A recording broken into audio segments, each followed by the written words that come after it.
Muito boa noite, caro telespectador. Está a assistir ao programa Opinião no Feminino. Desde já cumprimentar as minhas painelistas de hoje, a Cita Segauk. Boa noite, seja muito bem-vindo ao programa de hoje. Boa noite, Mucipo, obrigada. Fátima Membir, muito boa noite, seja bem-vindo ao programa de hoje. Muito boa noite, obrigada. Alda, muito boa noite, seja bem-vindo ao programa de hoje. Boa noite, obrigada. Muito bem, caro telespectador, hoje vamos discutir 3 temas que marcam a atualidade nacional, como não poderia deixar de ser as chuvas fortes que sacudiram a cidade e província de Maputo e criaram um desastre na lixeira de Ulene com a morte de 17 pessoas. Vamos discutir também a fiscalização de terras e o encontro entre o Presidente da República e o Presidente da RNAM, Afonso Dhlakama. Esta, hoje começo mesmo por si. A minha primeira pergunta relativamente a este tema sobre as chuvas fortes e a tragédia de Ulene é se era possível evitar esta tragédia, e a pergunta que não quer calar, quer dizer, de quem é a culpa pela morte das 17 pessoas? Mais uma vez, boa noite, Mucipo. Cumprimento também as minhas colegas e os nossos telespectadores. Começaria primeiro por manifestar a minha solidariedade para com as vítimas desta tragédia do Ulene. De facto, chocou a todos nós o que aconteceu, e numa sentada termos pouco mais de uma dezena de cidadãos, e alguns deles 5 membros da mesma família. Portanto, não podemos de forma alguma ficar indiferentes a isto, ao que aconteceu, e leva-nos também a refletir se de facto não se podia evitar. Exatamente, evitar. A semana foi fértil em relatos, inclusive de organizações, personalidades que têm estado a trabalhar nesta questão e claramente já haviam anunciado ou predito esta tragédia. Não é algo que não podia ser evitado. O município, algumas organizações que lidam com a terra, com o ambiente, e já tiveram vários encontros e ficou claro que a lixeira, primeiro, está saturada, e segundo, já não faz sentido, portanto, a sua localização, porque aquela zona do Ulene hoje é densamente habitada e que o convívio entre as pessoas e o lixo era quase que muito normal, que não devia ser. Portanto, de várias formas, através de estudos, de alertas, foi já pensado e foi sugerido que se tirasse, portanto, a lixeira dali, que se criasse um aterro, inclusive que se modernizasse, se posso assim dizer, a forma como nós tratamos o nosso lixo. Portanto, uma lixeira como se apresenta do Ulene, em que o lixo está ali a céu aberto, não fazia mais sentido, pior ainda sendo numa zona urbana e densamente habitada. Portanto, por estes relatos todos, eu arriscaria dizer que sim, era possível evitar, era possível fazer alguma coisa, e pelos relatos também que nos chegam, de forma muito tímida, este assunto já foi abordado.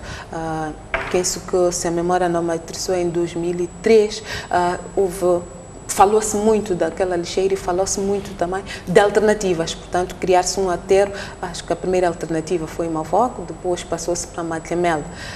Portanto, que seria uma gestão conjunta entre os municípios da cidade de Maputo e Matola.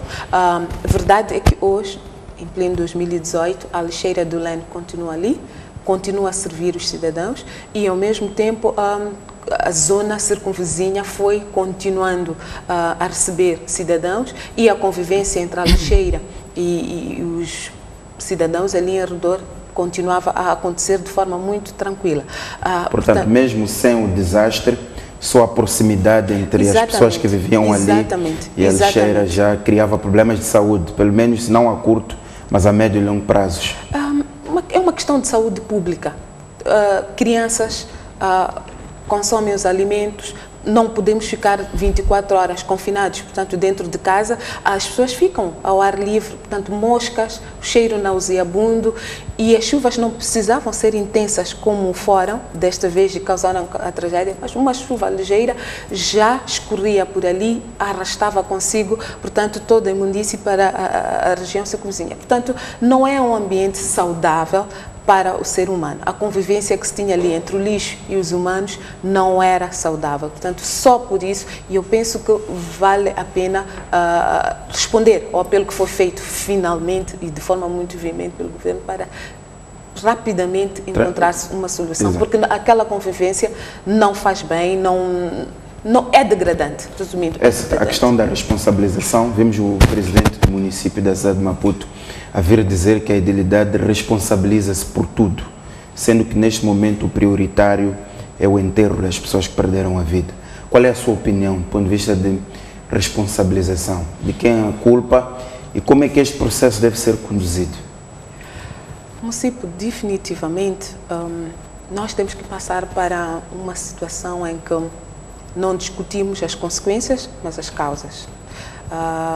Pelo histórico que estou aqui a partilhar consigo, fica claro que era iminente uma tragédia ali. Podia ser, a questão que podia se discutir é quando e como e em que dimensões. Não é? Foram 17 pessoas, alguns falam de 16, podiam ser 50, podia ser uma, mas é iminente. Aliás, aquele muro de vedação já ruiu várias vezes, foi reconstruído.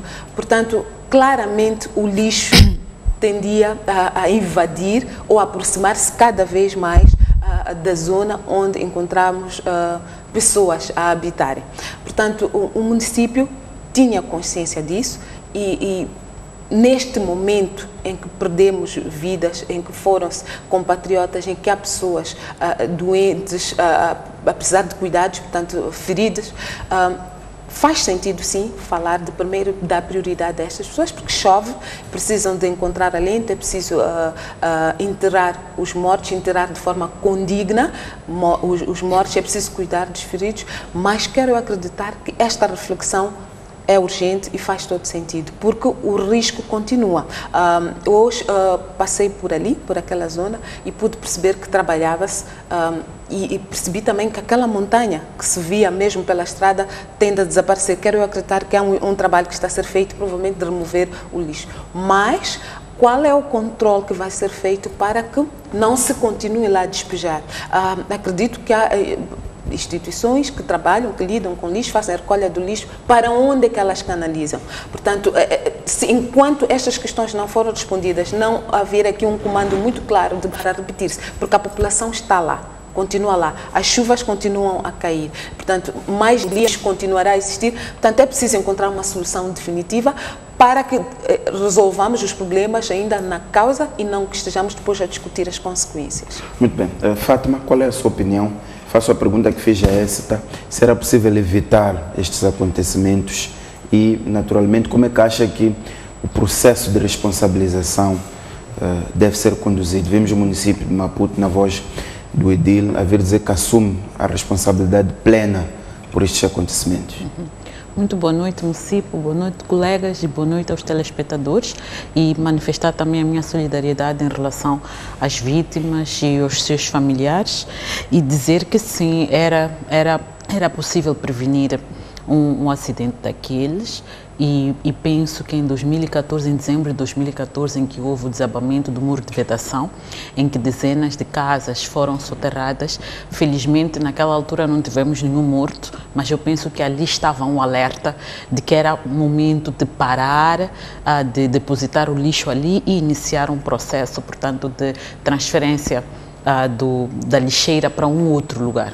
E também era possível prevenir na medida em que aquelas pessoas, porque a lixeira chegou antes das pessoas e aquela era uma área, digamos, reservada, E as pessoas foram chegando ali e foram se instalando aos olhos vistos do município. E quando a gente diz município, nós estamos a dizer o presidente do Conselho Municipal apenas e os vereadores. Estamos a dizer aqueles vereadores que estão ali, aquelas autoridades locais, porque ali tem secretário do bairro, tem tudo aquilo, a EDM, quando vai lá instalar a energia, quando se criam todas as condições para as pessoas viverem, está-se a assumir que aquela é uma área que as pessoas podem viver normalmente. Então, eu penso que nós temos que ter alguma coerência na forma como gerimos, portanto, o país no geral e os municípios em particular, na medida em que, por exemplo, saindo da lixeira e indo para uma outra situação de desordem, que é Amílcar Cabral, por exemplo, todos sabem que aquela é uma zona onde não se pode viver. As pessoas foram dali várias vezes reassentadas em vários bairros. Temos um COB que surgiu por causa daquelas pessoas, temos Maguanine, CMC, idem aspas. Mas aquelas pessoas estão ali. Ali tem rede de energia, tem água, tem tudo, como se fosse um lugar normal para viver. Então eu penso que é preciso ter uma mão dura em relação a isso. Nós vamos criticar, obviamente, porque nós sempre vamos criticar, direitos humanos estão a ser afetados, não sei o quê, mas todos nós sabemos no final do dia de que é preciso pôr ordem. Então, em termos de responsabilidade, de quem é a culpa é de todos. Primeiro é do próprio município, que não assumiu a sua responsabilidade enquanto gestor, portanto, do município, enquanto a pessoa que tem, ou a entidade que tem a obrigatoriedade de garantir a organização e implementação das regras, das normas. Uma questão tão simples quanto esta. Onde é que está o plano de urbanização? Como é que é possível nós termos ainda uma expansão da nossa cidade, do nosso município, nos termos em que está a acontecer de forma desordenada? Como é que isso é possível? Não existem esses instrumentos. Se eles existem, por que é que não são implementados? E quando aquelas pessoas começaram a chegar ali, porque aqui na cidade de Maputo, eu vivo na Josina Machel e eu vi o primeiro vendedor de sapatos na Josina Machel aparecer. Ele vinha e colocava um saquinho um dia, timidamente, escondia a fugir. De repente, um mês, já era toda uma sapataria ao ar livre. E isto o município está a ver. Por que não intervém no momento? O resultado, hoje temos a cidade de Maputo toda ela é um mercado ao ar livre. É igual à situação da lixeira de Ulene. Um começa a viver, o outro vê, depois chamam-se, primo, venha lá para aqui, depois o outro vê, afinal se pode, e assim vão se formando esses assentamentos informais e o resultado é este que nós vimos. 2, é responsabilidade do governo, porque não vamos dizer que porque é uma área municipalizada, há questões que extrapolam, portanto, aquilo que são as responsabilidades do município. Por exemplo, a lixeira é um problema ambiental. Essa disse muito bem, é um problema de saúde pública. Não sei, nós não temos o hábito neste país de fazer avaliação ambiental, ver lá o ar, como é que está em termos de qualidade do ar. Se nós formos a fazer isso em Laolane, acho que havemos de desmaiar em termos de resultados. Aquilo deve ser uma poluição que não vale a pena, sem contar com as ratazanas que dali surgem, sem contar exatamente, que fica afetado, contaminado, portanto, por causa do lixo. Portanto, há uma série de consequências e isso não é só o município. Daí que o princípio de coordenação entre a autoridade municipal e o governo. O governo não pode se distanciar simplesmente porque é uma área municipalizada. Não, tem que coordenar. Agora o governo vem e diz temos que encerrar a lixeira. Onde é que estavam esses anos todos que não viram que aquela lixeira era um problema e se devia fechar? É nosso problema como cidadãos, porque nós temos que começar a cumprir as normas. Temos que começar a ter medo de ir para um sítio onde dizem não vai ali porque vais morrer, não vai ali porque não há condições. Vimos esta semana umas pessoas ali na zona de Xiango, próximo do projeto Casa Jovem, barricaram a estrada alegadamente porque há chuvas que a circular está a causar, por causa da circular eles sofrem de enchentes, etc. Mas nós sabemos que o município, quando da construção da circular, disse que aquelas pessoas não vivam a partir de um raio, aquelas pessoas se instalaram ali. Ou estão a queixar-se, mas, mais uma vez, onde é que está o município que não impõe a regra? que não impõe a mão. Então, eu penso que aqui é responsabilidade compartilhada. Neste momento, todos nós vamos puxar a responsabilidade ao governo, no sentido municipal e central, porque eles têm o poder, portanto, o peso da implementação da lei está nas suas mãos, ok? Mas como cidadãos também temos que pôr a mão na consciência e refletir. Afinal, que tipo de cidadãos nós queremos ser? Nós não vamos ter um governo melhor se nós não formos bons também. Então, mas há uma questão que eu acho que é preciso fazer um parênteses aqui. Uma pergunta que eu gostaria de deixar no ar. Qual é a área de expansão mesmo? Se eu, Fátima, quero construir uma casa, eu não tenho casa, não tenho terreno, mas eu quero construir, porque eu já cresci, quero sair da casa dos meus pais, ou não quero mais arrendar a casa de ninguém. Aonde é que eu vou? Onde é que estão disponíveis espaços para as pessoas irem? Eu penso que este é um problema do município. Talvez a responsabilidade do município é acrescida porque ele gera o espaço e nunca nos disse. Se vocês querem construir população do nível A, B, C e D, porque temos também que começar a olhar para as capacidades que as pessoas têm. Vamos construir um bairro para as pessoas de renda baixa, tipo 1, tipo 2, não sei o que, no bairro X. As pessoas interessadas vão lá. Neste momento não, é preciso boladas, é preciso conhecer um funcionário no Conselho Municipal, é preciso ter um amigo que tem informação privilegiada que vai partilhar comigo. Então, aquelas pessoas dali da lixeira, na verdade, são as pessoas excluídas do processo, que não têm acesso, portanto, às oportunidades, não têm acesso à terra, não têm para onde ir e vão para qualquer lugar, tanto quanto muitas outras. Muito bem. Alda Salomão, qual é a sua opinião?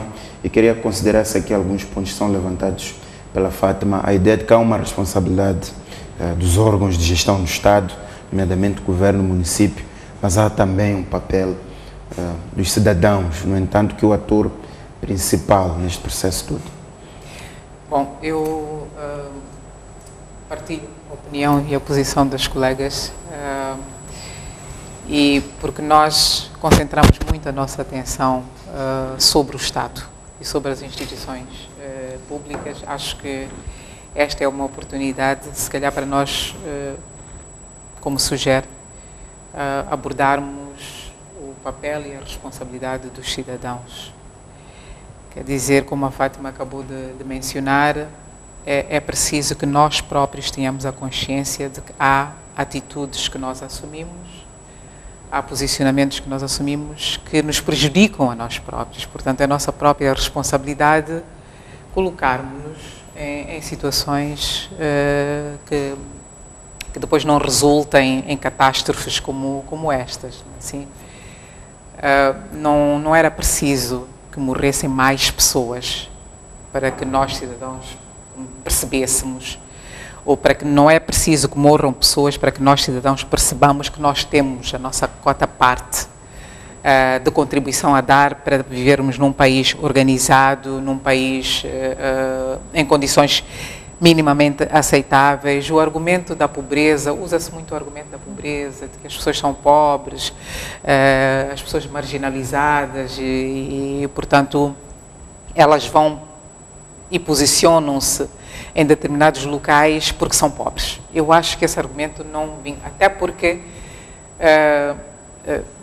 quer dizer, a questão aqui é em que medida é que nós, cidadãos, cumprimos com as diretrizes que recebemos das autoridades competentes, independentemente do nosso nível económico e social, etc. O problema aqui é como é que nós nos posicionamos em relação às normas e regras que existem no país. E nota-se muito que nós não nos preocupamos com isso. Principalmente na área da ocupação de espaços, nós ocupamos espaços em qualquer lugar, de qualquer maneira. Somos capazes de ir implantar a nossa barraquinha numa vala de drenagem, sobre o lixo. As pessoas que morreram estavam a viver numa lixeira e penso que não há nada que possa justificar tal situação como decisão individual dos cidadãos. Sim? Então, quem fala da lixeira fala também dos passeios, fala de outros locais. Os nossos passeios estão inundados de vendedores. Um dia destes, já aconteceu, vai um carro sobre aquelas pessoas e nós vamos culpar o município novamente. Mas quer dizer, em que medida é que nós temos que nos responsabilizar pelos danos que causamos a nós próprios por decisões que são nossas, não é assim? Então, temos que nos concentrar também naquilo que é a nossa responsabilidade. Em relação ao município e a outras entidades governamentais, nomeadamente o Ministério da Terra, Ambiente e Desenvolvimento Rural, que tem uma Direção Nacional de Gestão Ambiental, é importante recordar que faz décadas já que a questão da lixeira é um assunto. Pelo menos ao nível da sociedade civil, a questão da lixeira é um assunto que tem sido frequentemente levantado. Eu lembro-me das várias campanhas que a Livaningo organizou, das várias intervenções que a Livaningo organizou para chamar a atenção em relação à necessidade imperiosa de se fechar a lixeira e de se começar a tratar os resíduos sólidos e outros de maneira ambientalmente mais segura, mais correta. Assim.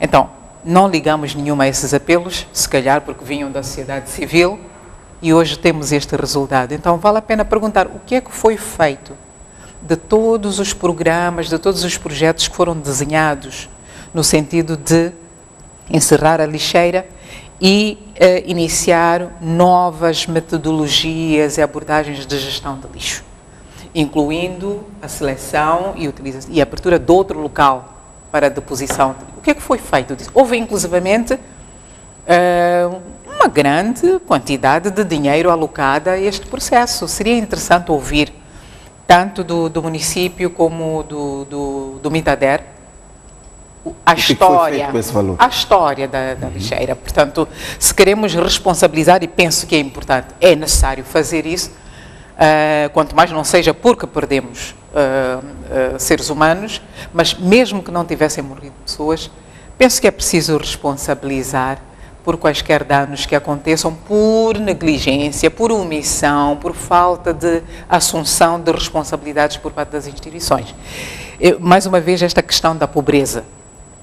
Mas, aliado à questão da pobreza, há também um argumento menos expresso, que é o que tem a ver com preocupações eleitoralistas. Portanto, não se põe ordem à casa porque se teme que nós, os cidadãos, nos vamos desagradar se nos impuserem alguma disciplina, alguma ordem. Portanto, se disserem a Alda, sai aí da lixeira, porque esse não é um lugar apropriado, eu hei de me zangar e depois, se calhar, não voto na Frelimo, na RENAM ou no MDM, porque impuseram ordem. Eu acho que é uma falácia. Como cidadã, eu apreciarei muito mais instituições que me venham mostrar que assumem a sua responsabilidade e impõem as regras que são aprovadas. Eu terei maior propensão para eleger, digamos assim, um partido político que insiste em impor ordem para proteger os meus próprios interesses e direitos, do que um partido político que, sob o argumento de que me está a favorecer, depois é confrontado com uma situação. Como é que depois se justifica uma coisa desta com um argumento eleitoralista? Portanto, acho que não é com situações destas que nós vamos eleger, seja lá quem for. Exato. Pelo contrário. Alda, vimos antes de ontem um candidato, o já candidato do MDM para o município de Maputo. Não sabemos como é que isto vai ficar com o novo pacote de descentralização, mas Venâncio Mondlane também foi o candidato no passado a pedir a demissão do presidente do município. E ouvimos outras vozes também a dizer que, dada esta situação, sobretudo a morte de 17 pessoas, o presidente do município devia se demitir. Partilha desta opinião? Eu não gostaria de comentar especificamente sobre esta sugestão. Eu prefiro concentrar-me naquilo que me parece mais importante à volta deste caso, que é a responsabilidade das instituições de imporem a lei. A questão da fiscalização. Nós temos fiscais no município, nós temos um setor de fiscalização no Mitader. A pergunta que se coloca é o que é que estes setores estão a fazer. não é? Demite-se hoje o David Simango, temos o próprio Venâncio. Eventualmente, não é? E a questão é, ele vai impor as posturas municipais como deve fazê-lo? Será que ele vai impor as posturas municipais como deve fazê-lo e assegurar que não temos vendedores de rua em locais inapropriados, que não temos as pessoas a construírem as suas casas em locais inapropriados? Temos esta cidade e todas as outras cidades do país com um nível de desorganização que não tem justificação nenhuma. Nós não estamos no nível de pobreza que possa ser usado como justificação para o nível de desordem que temos neste país. E esta desordem acontece aos olhos das instituições que têm a responsabilidade de a impedir. Não é assim? Então, a questão aqui é, por omissão, as instituições municipais e governamentais acabaram por criar uma situação que até tem risco de criminalidade, morreram pessoas. Não é assim? Quer dizer, eu deixo de assumir as minhas responsabilidades e de impor regras e tenho fatalidades como estas, e a questão não é vamos dar um enterro digno às pessoas, não é isso. Onde é que tu estiveste este tempo todo e por que é que não fazes o teu papel? É preciso que se venha a explicar por que é que as posturas municipais não são impostas. Esta é a questão. Por que é que as posturas municipais não são impostas? E extrapolando para outras situações, por que é que a legislação não é imposta? De uma maneira geral, nós não nos preocupamos em fazer cumprir a legislação. E os cidadãos habituaram-se a este cenário, que a legislação, vendo bem, não é propriamente para ser cumprida. Ela importa apenas para nós dizermos que somos um país que tem leis, aprovamos leis, mas daí a sua implementação vai uma grande distância em relação ao qual ninguém se preocupa. Sim? Então, é uma questão também, infelizmente, pela negativa, mas é uma oportunidade de educação cívica e de educação jurídica dos cidadãos, sobretudo esses de quem se diz que são pobres, não é? As instituições públicas têm maior responsabilidade em relação a esses cidadãos que precisam de maior apoio. Portanto, não é deixando... Faço esta questão em relação a quem pede admissão, um problema mais estrutural. Eu selecionei aqui a discussão que estamos a ter, se isto não será um problema, se calhar não que tenha a ver com o município, mas um problema mais estrutural. Eu selecionei aqui alguns problemas que depois desse desabamento chamam a atenção para a forma como vivemos e muito daquilo que se disse aqui. Por exemplo, o lugar que deve substituir a lixeira de Ulene, que foi identificado na Matola, neste momento a transferência não ocorre porque foi ocupado pela população e há um litígio em tribunal. Há um histórico que temos das populações afetadas pelas calamidades naturais que regressam às zonas de origem. As bermas das nossas principais estradas, principalmente a Estrada Nacional número 1, estão ocupadas por vendedores. E lembramos-nos recentemente, quando o município da Macia tentou afastar os vendedores, viram o seu edifício vandalizado e retomaram. Temos os aeroportos que estão muito próximos, aliás, de habitações, contrariando as recomendações internacionais, e no dia, oxalá não tenhamos, no dia que tivermos um acidente, vamos ter uma catástrofe nessas zonas. Temos a questão dos bairros novos que surgem, os bairros de expansão, sem saneamento, sem esquadras, sem outros serviços básicos. A minha questão é se isto é um problema dos municípios, se é um problema estrutural, quais são as saídas, como é que pensamos este problema de uma forma mais global e incisiva para, enfim, estancar os grandes problemas que temos nestas áreas. Bom, definitivamente, município, nós chegamos a uma situação, como eu disse, que se calhar, para que não estejamos a discutir consequências, temos que atentar um bocadinho às causas. Onde é que nós estamos, como é que chegamos aqui e como é que nós resolvemos isto para que não haja mais mortes. Os exemplos que o município elencou são demais e bastantes. E eu, se calhar, podia aumentar mais um, que é termos vendedores ambulantes em plena linha férrea. Portanto, ouvem o apitar do comboio lá e todos saem a correr, os que conseguem e têm conseguido até agora, mas um dia não vão. Portanto, estas questões todas fazem-nos refletir.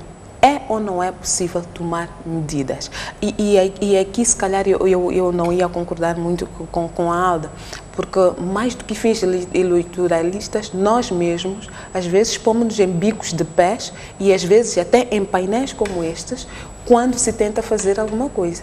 E eu lembro-me que, muito recentemente, para além deste caso da Macia, tivemos na Matola.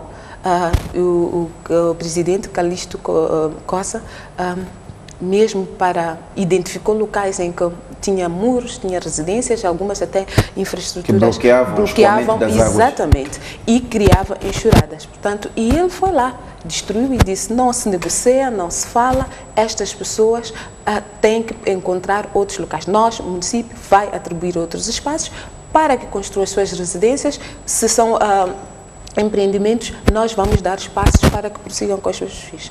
Nós depois temos, ok, está-se a corrigir uma situação, mas nós aparecemos também a criticar. Por que não se identificou antes? Portanto, ficamos aqui num ciclo vicioso. É verdade que muitos destes espaços foram ocupados num contexto muito específico. A lixeira do Lene, por exemplo, esteve lá sempre.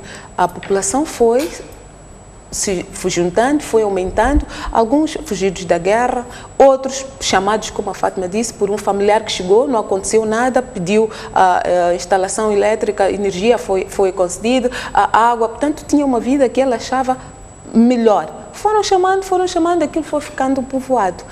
Por essa razão, será que não se pode tomar medidas? Porque estas pessoas estão lá, será que não se devem tomar medidas que eu até acrescentaria, enérgicas?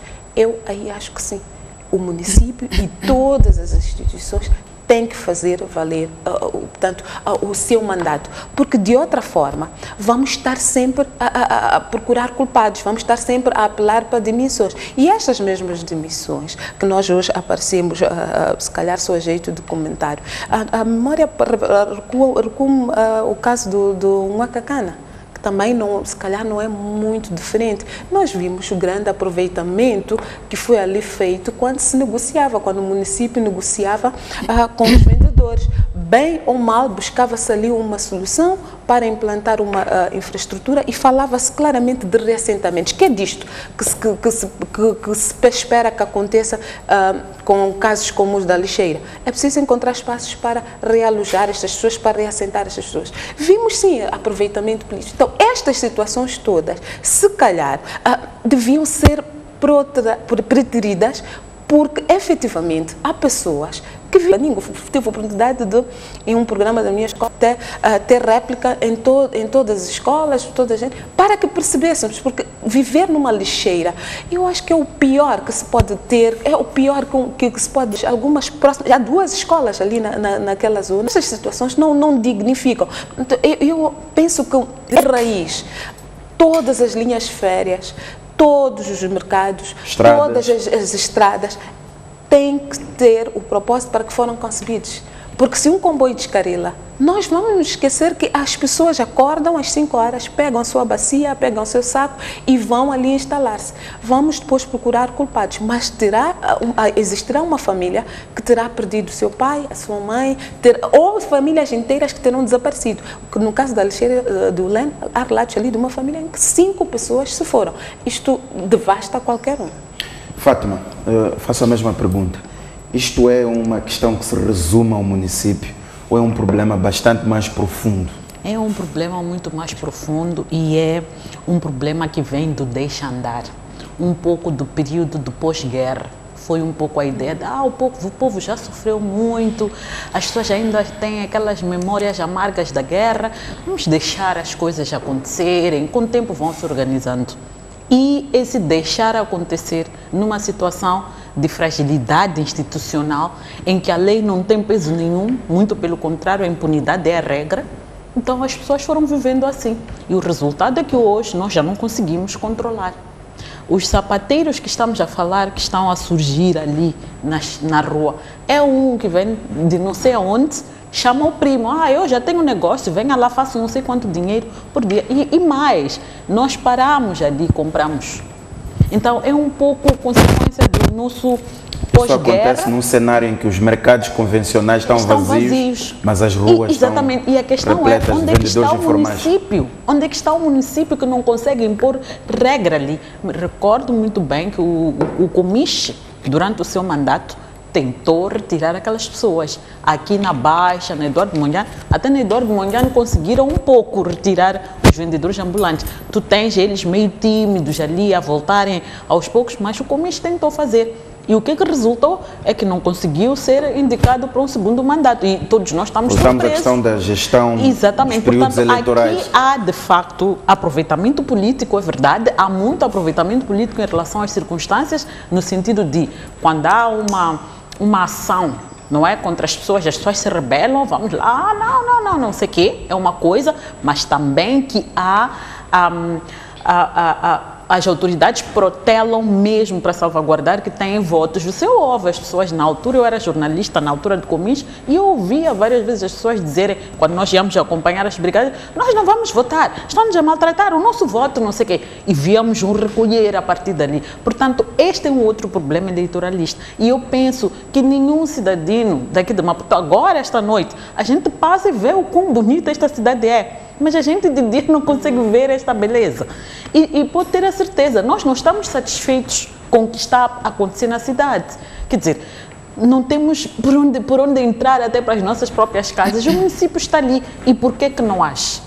Por que não age? Então, o sentido de impunidade, de que a lei não tem força, essa lei não se aplica a mim, a informalidade que se institucionalizou, porque há muita informalidade, até nas relações com o município. Como é que é possível o município ser vandalizado e as coisas continuarem assim? Onde é que está a polícia naquele município para ir impor a lei? A partir do momento que as pessoas começarem a sentir que a lei tem peso, podem ter a certeza que nós vamos mudar, vamos nos alinhar. A questão é, por que a lei não tem peso? É que a partir do momento em que a lei tem peso para uns, passará a ter para todos. Então nós não estamos a dar peso à lei porque nos queremos proteger e nós outros nos aproveitamos porque nós não somos ignorantes. Nós lemos os cenários. Então, tudo isto que nós estamos a ver não é porque as pessoas não têm consciência. As pessoas da lixeira, eu me recordo em 2005, por um trabalho na faculdade, eu fui fazer uma reportagem na lixeira. Fui falar com famílias que vivem com a porta fechada, vivem cobertas porque está infestado de moscas. E você pergunta, mas por que está aqui? Por que vive aqui? O argumento da pobreza. Que não vinga esse argumento. Não é a pobreza que nos coloca na indigência. Mas, mais uma vez, eu queria sublinhar a ideia de que aquelas pessoas são excluídas. Não tem outras alternativas. Onde encontrar terreno, município, o município que me diga agora, se eu quiser ir construir, aonde é que eu vou? Onde é que é a área de expansão neste momento que está disponível? Digo isto em relação a Maputo, em relação a Matola, em relação a Machixe e qualquer outro município. Além de que se fizer o pedido para ceder esse espaço a uma outra burocracia. dialética. Portanto, é preciso pensar seriamente nesta questão. A planificação é que vai resolver o nosso problema. Quando nos organizarmos, vamos sair daí. E, finalmente, só para responder à questão que o município colocava às colegas no início, se há lugar ou não a responsabilização e se deve demitir ou não. Eu diria que sim, o presidente do município se tem que demitir. Primeiro porque houve mortes num país sério, onde moram 17 pessoas, num processo que já deveria ter sido resolvido há mais de 17 anos e não está a ser resolvido, alegadamente. Se as pessoas estão a ocupar ali, é porque sentaram em cima do processo. Só um exemplozinho, na altura, em 2005, falava-se de 8 milhões de dólares para aquele projeto. Hoje estão a falar de quanto? 50 milhões. Então, hoje é mais caro. E vamos buscar aonde os 50 milhões? Então, aqui, por inação, por omissão, como disse muito bem juridicamente a Alda, o município tem que ser responsabilizado. Mas, mais do que isso, a Procuradoria-Geral da República deve intervir para sacar responsabilidades criminais. Porque, se calhar, nós estamos a ser vítimas de uma situação de pessoas que, afinal de contas, tiveram acesso ao dinheiro, desviaram, foram construir as suas mansões. E as pessoas hoje estão a morrer ali, quando podíamos ter resolvido essa situação. Então, eu penso que nós temos que chegar a um ponto de não retorno, dizer, este é o último caso em que situações de irresponsabilidade ou de omissão por parte do governo, questões de irresponsabilidade da nossa parte enquanto cidadãos, não nos permitem mais chegar a estas situações, que a partir de agora vamos nos regular. O município vai publicamente informar que na Catemba estão a distribuir terrenos, que não se paga, que as pessoas já têm que fazer um processo, etc, etc. E as pessoas vão ir lá com boa fé, concorrer e ter um terreno e construir uma casa condigna. Que o município vai mapear as áreas onde não se constrói mais e começamos a tirar as pessoas. Quem for para lá, a polícia vai e atua. Então eu penso que nós temos que...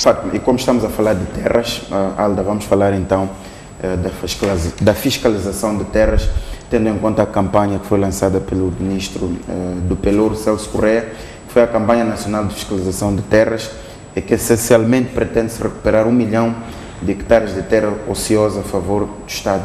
A questão que se está a discutir é se o Ministério da Terra tem âmbito legal suficiente para reverter terra ociosa a favor do Estado. Eu fiz aqui uma leitura em relação ao Estatuto Orgânico do Ministério da Terra e diz aqui algumas coisas interessantes. Que cabe ao Ministério da Terra assegurar a elaboração, implementação e fiscalização dos instrumentos de ordenamento territorial. Cabe ao Ministério estabelecer e implementar as normas e procedimentos para administração, fiscalização e monitoria do uso e aproveitamento de terra. Cabe ainda a este Ministério elaborar políticas, legislação e normas para as ações de terra, geométrica e ordenamento territorial. A minha questão é, parece-lhe aqui haver um problema de enquadramento jurídico em relação ao Ministério. Também queria ouvir a sua opinião, se esta iniciativa não é daquelas que vem responder às várias críticas que se fazem de vastos espaços nas mãos de pessoas, mas que não são explorados nos prazos legais instituídos. Bom, a minha leitura tanto dos estatutos, o Estatuto Orgânico de Mitader, quanto da legislação sobre terras, nomeadamente a Lei de Terras e o seu regulamento, é de que o Ministério tem competência para intervir em todo o espectro da gestão e administração de terras, incluindo a fiscalização e, no âmbito da fiscalização, avaliar em que medida é que os titulares de direitos de uso e aproveitamento da terra para fins económicos, que é esse o caso, estão, de facto, a usar a terra para os fins que foram, para os quais requereram as parcelas de terra.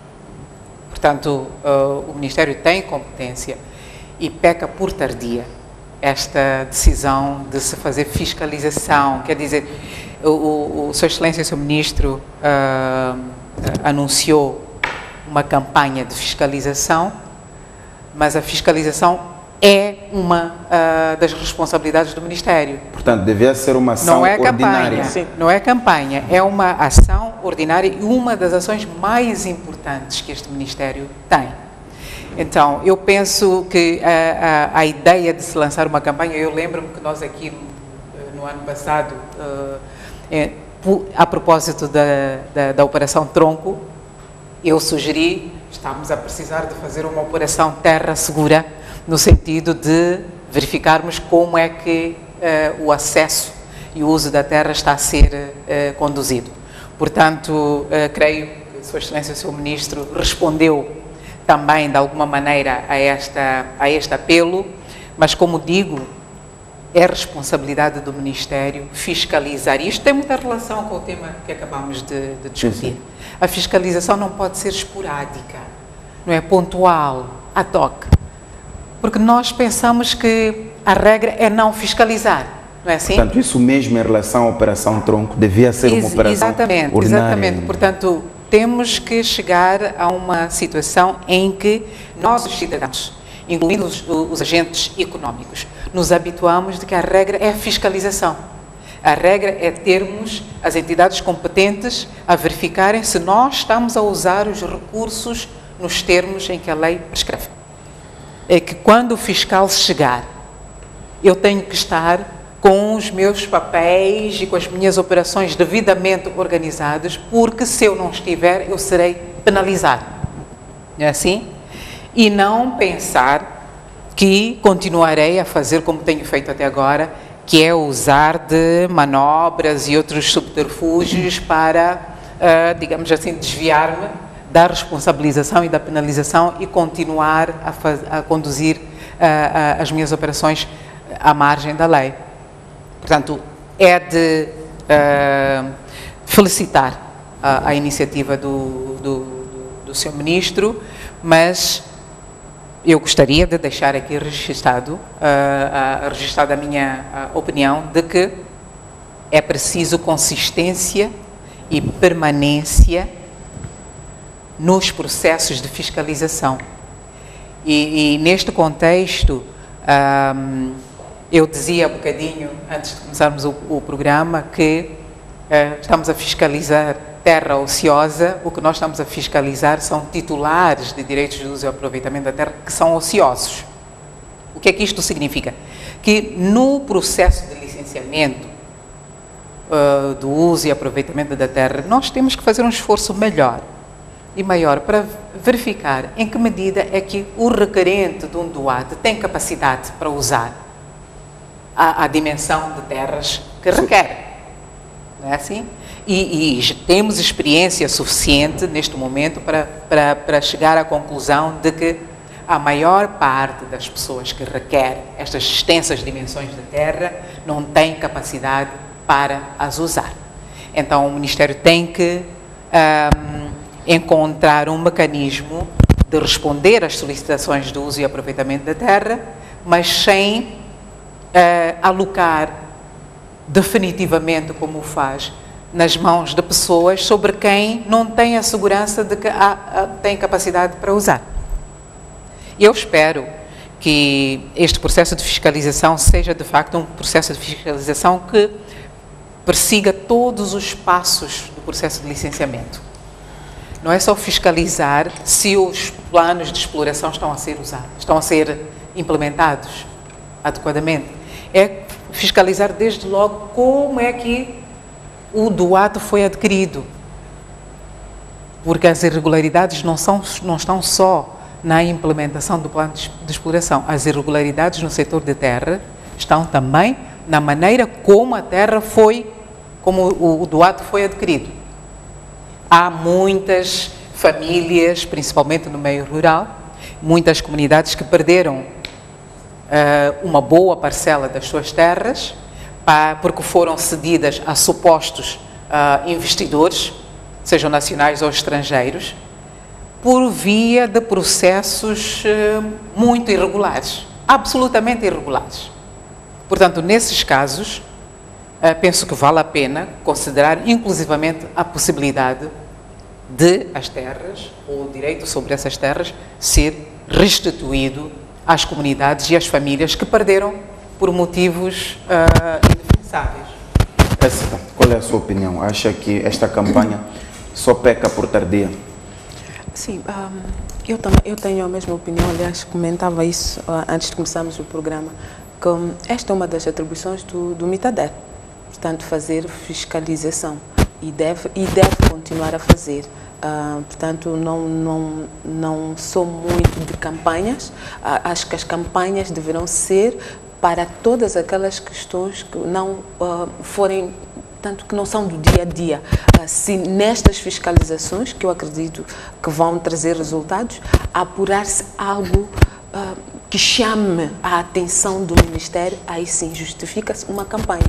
Mas fazer, portanto, esta fiscalização, aferir se todas as terras que foram atribuídas, primeiro foram atribuídas corretamente, segundo, estão a ser usadas, ou qual é o plano, e tomar medidas, porque a lei também é clara. Portanto, o MITADER tem atribuições para reverter para os casos em que esta terra, portanto, confirme-se ociosa. Há aqui algumas questões que levantam o debate e criam estas correntes, se faz sentido o MITADER avançar com uma campanha destas ou não. É que as pessoas estão céticas, não é? Estão muito céticas. E a razão para isso é simples, é só abrir qualquer jornal, é só prestar atenção aos postos de iluminação na cidade e vamos ver lá pequenos anúncios sobre venda de terra. Estão lá muito claros, inclusive, e eu acho isto caricato, no jornal Notícias. Portanto, não vou falar de jornal Notícias, tem lá anúncios de venda, que são expressos assim, venda de terra. Portanto, as pessoas hoje detêm terra porque sabem que isto é um negócio. Não precisa sair muito da cidade.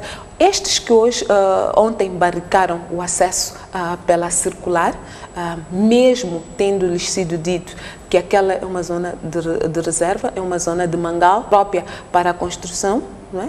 Mantiveram aqueles espaços e têm estado a vender 200 mil meticais, são balúrdios, 5 milhões de meticais, 10 milhões, inclusive alguns até dizem que terra aterrada. Portanto, se precisa de terra, aquela terra não é própria, precisa de um tratamento especial e custa caríssimo. Então, são estas terras que as pessoas compram e esperam por uma melhor oportunidade para voltar a fazer negócio. Então, acha que esta campanha vai também ajudar a combater essa especulação? Com a ressalva de que o Mitader, ao tomar conta de todos estes dossiês, vai se calhar fazer aquilo que o município já faz. Eu sei que, por exemplo, o município, se eu peço doate para, vamos lá, 500 hectares numa zona urbana, o município claramente diz que não. Em zona urbana não é possível. Portanto, aquele espaço tem que ser repartido. E é isto que é feito porque precisa ter um espaço simplesmente o suficiente para a habitação. Portanto, o Mitader deve também adotar, se calhar, um processo igual ou melhor. É que se eu vou solicitar um espaço, vou solicitar o doate de um espaço, eu vou apresentar um propósito econômico, vou apresentar um projeto, vou apresentar um plano de uso e aproveitamento dessa terra. E vão-me ser concedido mediante um certo prazo que também a lei estabelece. Volvido esse período de tempo, se eu não conseguir usar, mesmo que pague anualmente os movimentos que são devidos, é necessário que se tomem medidas, sob o risco de eu estar a privar um espaço que pode muito bem servir, por exemplo, para fazer a tal de expansão da cidade que a Fátima aqui falou, não é?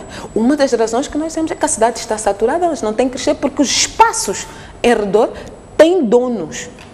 As pessoas dizem que isto é herança, eu herdei, os meus avós deixaram isto, é espaço da família X. Mas está lá, nem os cajueiros que existiam estão, abateram os cajueiros, portanto tem ali capim. Então, estas situações abrem espaço para especulação. Portanto, o que eu sou de incentivar que esta ação continue, não como uma campanha, mas como uma ação contínua e rotineira do Mitader, mas que traga resultados e que tenha consequências.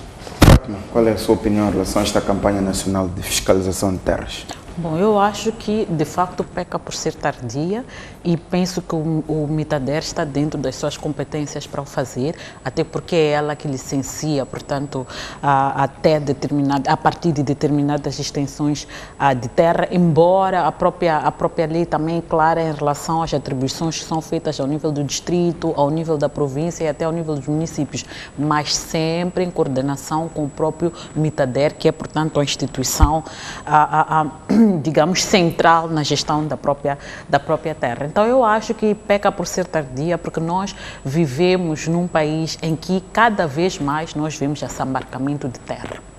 E esse assambarcamento de terra é perpetrado por pessoas que têm informação privilegiada, que sabem o que há onde, o que vai acontecer daqui a 5, 10 anos e se posicionam. Põem ali os seus 1000 hectares e ficam à espera. Quando a gente passa de carro por este país aqui, a gente vê essas terras devidamente vedadas. A gente diz, mas isto tudo, a quem pertence? Pertence a alguém. E a gente vai passando 10, 15 anos a ver a terra assim, não acontece nada. Entretanto, ali poderia-se fazer outra coisa, ali poderia ser um novo bairro habitacional, ali poderia implantar-se uma indústria, poderia-se fazer muitas coisas que não se fazem porque a terra foi assambarcada. E esta questão do assambarcamento de terra permite que haja um grupo de privilegiados. Nós estamos a dizer que há uns que vão viver nas lixeiras porque não têm para onde ir. Entretanto, há outros que têm acesso à terra e muito mais, e aguardam para si, porque estão à espera do melhor momento, porque sabem que ali um dia a vida vai mudar. Então, penso que é preciso resolver esta questão. Para mim, o mais interessante, no final, criticar, obviamente, que não temos que fazer em campanhas. O Mitader tem que ter no seu quadro de pessoal técnicos que fazem a fiscalização. portanto, como o seu trabalho rotineiro. Se estamos a fazer agora em campanha, penso que o Mitader nos deve vir dizer por que tudo é em campanha, por que nós não fomos fazendo esse trabalho ao longo destes anos como uma coisa normal, a ponto de hoje chegar e dizer, bom, nós queremos reestruturar, por exemplo, o sistema de atribuição de terras, queremos fazer o zoneamento, que é uma questão importante, porque nós temos que saber quais são as áreas para a agricultura, quais são as áreas habitacionais, quais são as áreas industriais, quais são as áreas mineiras, quais são... Portanto, é preciso fazer o zoneamento, e para fazer o zoneamento é preciso, de facto, mapear, ver o que há, que usos é que esses espaços têm e o que sobra, aonde, em que dimensões, qualidade, etc, etc. Portanto, o Mitader nos deve vir dizer com detalhe o que pretende, porque vir e dizer que porque nós queremos recuperar a terra ociosa, ok, vamos recuperar a terra ociosa para quê? Para transferir dos atuais assambarcadores para outros assambarcadores? Ou queremos, de facto, retirar os assambarcadores para colocarmos disponível para um plano que o país tem de organização? Porque no final do dia, tudo isto aqui tem a ver com organização, com planeamento, que nós fomos sentando em cima. Não porque não existem estudos, não porque não existem ideias, não porque não temos técnicos qualificados, é porque a desorganização nos beneficia. Então, se é para organizar, é muito bem-vinda. Se é para trocar as terras de donos, não nos interessa. Não vale a pena, continuemos na mesma. E acho também que é aqui importante saber, ok, o que vai acontecer para aqueles casos de terra assambarcada pelas elites políticas. Porque nós vimos que houve uma tentativa de fazer uma campanha igual a esta no ano passado. Parou o Mitader, tentou dar um prazo para os proprietários, portanto, os detentores, os titulares, portanto, de direito de uso e aproveitamento de terra, deu-lhes um prazo para regularizarem a situação, ou as terras seriam, portanto, devolvidas ao Estado. O Estado haveria de reavê-las. E isso parece que morreu ali, na maré, porque logo vozes muito poderosas pararam o processo. Portanto, se é para nós nos organizarmos, a iniciativa é bem-vinda. Portanto, temos que ter um plano claro. E eu penso que o Mitader deve vir, o que disse de que vai ganhar não sei quantos milhões, ver os planos, se os planos estão a ser implementados ou não, não é suficiente. Qual é a estratégia? Da mesma forma que ele pensou na Operação Tronco, estrategicamente, que é organizar, na Operação Terra Segura, como propõe a ALDA, o que é que nós pretendemos? Porque este país tem muita terra que não está infraestruturada e nós todos lutamos por 10% da terra infraestruturada e o restante. Porque nós temos que saber o que é que sobra de infraestruturado, o que é que precisa ser infraestruturado, qual é o investimento que é necessário para infraestruturar, que é para nós usarmos a terra de uma forma harmoniosa, de uma forma menos conflituosa, de uma forma que promova, de facto, o desenvolvimento. Muito bem, vamos para o nosso último tema, já com o tempo limitado. Alda, vimos recentemente, no dia 19 de fevereiro, fotografias do encontro frente a frente, pelo menos fisicamente, entre o Presidente da República, Filipe Nyusi, e o Presidente da RENAMO, Afonso Dhlakama. Vimos nessas fotografias alguma empatia entre os dois líderes e negociadores do pacote sobre a descentralização. O que isto lhe parece? Lhe parece capaz? É um dado adquirido, por exemplo? Olha, o que eu noto e registro sempre que vejo estas imagens do Presidente da República e do Presidente da RENAMO é esta mensagem de que podemos falar, sempre podemos falar, não é? Somos ambos moçambicanos, portanto podemos encontrar-nos e não precisamos de nos tratar como inimigos e de lidar um com o outro de cara fechada só porque temos diferenças de opinião. E se passa esta percepção de uma grande empatia e simpatia entre os dois, melhor ainda, podem perfeitamente ser amigos. Por que é que não podem ser amigos? O facto de terem assuntos por tratar não significa que tenham que ser inimigos, nesse sentido de que é impossível estarem juntos de uma maneira cordial e passarem esta imagem de tranquilidade, de cordialidade, que acho que só nos faz bem. Oxalá esta relação, este relacionamento que o Presidente da República está a fazer um grande esforço para mostrar que é possível, com o Presidente da RENAMO, se estenda ao relacionamento entre os restantes membros da Frelimo e os membros de outros partidos. A convivência entre nós, como moçambicanos, deve prevalecer sobre a nossa filiação partidária, etc. Porque é que o Presidente está a dar um exemplo de como nós devemos Exatamente. ser nas nossas vidas. É isso que eu, pelo menos, bom, não tenho muitos detalhes sobre o conteúdo Até porque não existem, não sei, publicamente pelo menos. Então o que eu registrei foi exatamente esta imagem de dois moçambicanos que têm assuntos por resolver e que são capazes de passar esta imagem de que estamos bem, não é? Um com o outro, podemos falar, não precisamos de estar em guerra. E o que todos nós estamos a tentar fazer é justamente evitar e eliminar esta percepção de que temos motivos para nos agredir, assim? E que temos motivos para deixar de falar uns com os outros. Tu és da RENAMO, eu sou do MDM, não há motivo nenhum para que eu não te cumprimente e te dê um abraço. Qual é o problema? Mas hoje, se eu te dou um abraço, é um problema muito sério. Por que será que aquela mulher que é do MDM está a abraçar aquele sujeito que é da RENAMO? Quer dizer, isso é uma heresia. Não pode ser. Não pode ser. E eu tenho que poder lidar contigo, inclusivamente, sem que a minha filiação partidária e a tua sejam chamadas ao caso. Não tem que ser chamadas ao caso. É assim? E nós sabemos que há, inclusivamente, institucionalizado orientações para que pessoas que pertençam a determinado partido sejam maltratadas e desconsideradas em algumas instituições e etc., simplesmente porque pertencem a um partido diferente de quem deu estas instruções. Isso é péssimo. Isso certamente não é isso que nós, moçambicanos, queremos com este sistema de filiação partidária. Se é para isto que nós temos partidos políticos, então não vale a pena. Se é para nos dividirmos, se é para nos agredirmos, não vale a pena. Assim. Concorda com esta ideia de que o degelo está feito, pelo menos aquele ambiente de tensão está aliviado?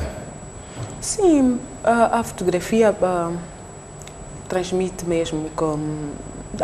É uma imagem agradável, é uma fotografia bonita,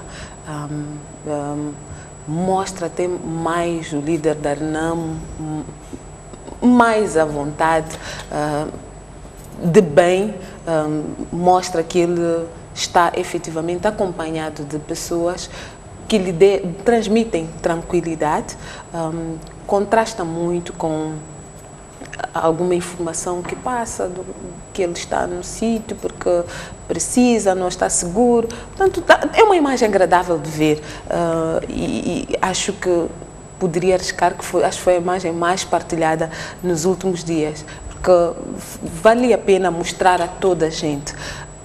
Mas, acima de tudo, eu atentei ao comunicado, podemos assim chamar, ao que vem na página do Presidente da República, que ele próprio diz que teve um encontro com o Presidente da RENAMO para continuarem, portanto, continuarem os esforços conducentes à paz efetiva.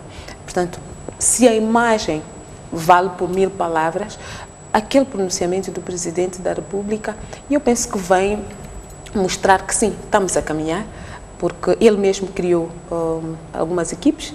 Havia a descentralização, que ficou muito tempo calada e apresentou já o seu trabalho, que é, portanto, o pacote que já, inclusive, está depositado na Assembleia da República, que, aliás, diga-se, tem estado a suscitar calorosos debates.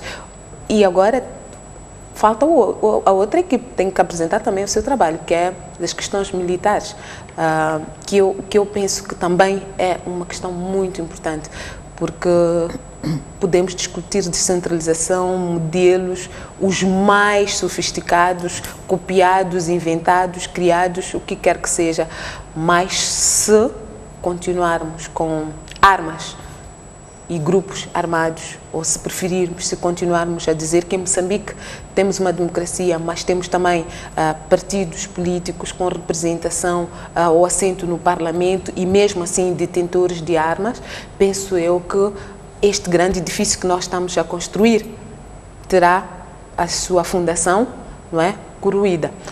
Será o equivalente àquela grande montanha na lixeira que mais dia, menos dia, por um grande sopro, por um fio de água, vai cair. Portanto, eu faço fé que aquela imagem bonita que nós vimos seja um processo que nos vai trazer também um projeto, um pacote que vai fechar esta questão também, e que, aliás, como disse no princípio, há uma equipe que também está a trabalhar. Eu acredito que mais dia, menos dia, vai nos trazer também os seus findings para que possamos dar o nosso contributo, como estamos a fazer com a questão da descentralização.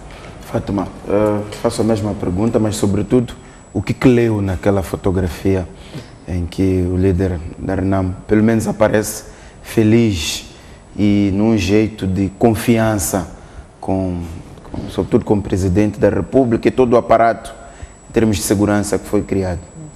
Bom, eu não posso tirar necessariamente uma conclusão de que ele está satisfeito, alegre, por causa disso pode ter sido soltada uma piada e ele se ter, portanto, mergulhado na piada e ter sido sacado daquela fotografia. Portanto, não é muito por aí que eu iria pela fotografia em si, porque as fotografias podem revelar situações, podem nos conduzir a uma interpretação que necessariamente não é aquela, mas mantendo tudo constante que as colegas disseram, sobretudo esta questão de que a grande mensagem que nós vemos é de que, afinal, o presidente e o líder se podem reunir a qualquer hora e à vontade. Eu penso que isto é salutar. Até algum tempo atrás era complicado falar na possibilidade do Presidente da República ir se encontrar com o líder da RENAMO no campo, e houve até uma crítica que houve de que o Presidente quebrou o protocolo, pôs-se em risco para ir lá falar com o líder, etc, etc, etc. Portanto, eu penso que é salutar este esforço que está a ser feito de ir lá dialogar com o líder. Significa que as portas estão abertas para esse diálogo continuar. Portanto, mantendo constante o que as colegas disseram, o que eu vejo é dois moçambicanos que vão sentar e discutir questões da nação. A questão é a de sempre. É que são duas pessoas que representam dois grupos que estão a discutir assuntos relativos. Hoje são uns 27 milhões de cabeças. Então, penso que não necessariamente como se fez em relação à descentralização, em que nós recebemos um produto acabado, que na verdade nós sabemos que no Parlamento não se vai debater nada, porque na verdade é só ir fazer ir assinar e chancelar, portanto, a proposta e passou. Nós queremos estar dentro dos assuntos. Estamos a discutir o quê? Sabemos que o Presidente foi lá porque uma vez o dossiê sobre a descentralização foi fechado e parece que com sucesso, porque a RENAMO e a FRELIMO estão satisfeitos com isso. Nós, como sociedade, não estamos, porque achamos que não é este o caminho e penso que vamos continuar a discutir isso, mas há a questão da desmobilização, do desarmamento e da reintegração das forças residuais da RENAMO, que é a parte, na verdade, mais crítica, é que o governo abriu, vamos descentralizar no modelo que o governo impôs, mas é preciso que a RENAMO, portanto, desmilitarize. E esta é que é a questão de fundo. O grande problema é retirar as armas dos homens da RENAMO e depois ver como é que nós reintegramos estas pessoas. Mais uma vez, este é um processo que interessa-nos a todos como moçambicanos. Não podemos esperar que no final, com tudo já empacotado e pronto para ir lá para o carimbo e para ser implementado, nos ser apresentado. Então, penso que é de saudar esse esforço pela paz. Nós queremos uma paz duradoura, uma paz sustentável, mas uma paz se faz com instituições fortes, com um verdadeiro Estado de Direito democrático que respeita as liberdades e direitos fundamentais dos cidadãos, que garante, portanto, que as instituições são independentes, no sentido de despartidarizar. Não sei porque que a RENAMO retirou esta agenda, portanto, da sua lista de imposições. Portanto, o Estado de Direito democrático não há de se resolver aqui, É preciso depois voltarmos para, como nação, discutirmos as questões que nos fazem um Estado de Direito Democrático como tal. Muito bem, muito obrigado, Fátima, muito obrigado, Écita, muito obrigado, Alda. Assim, caro telespectador que nos acompanhou, o nosso programa termina por aqui. Até uma próxima oportunidade.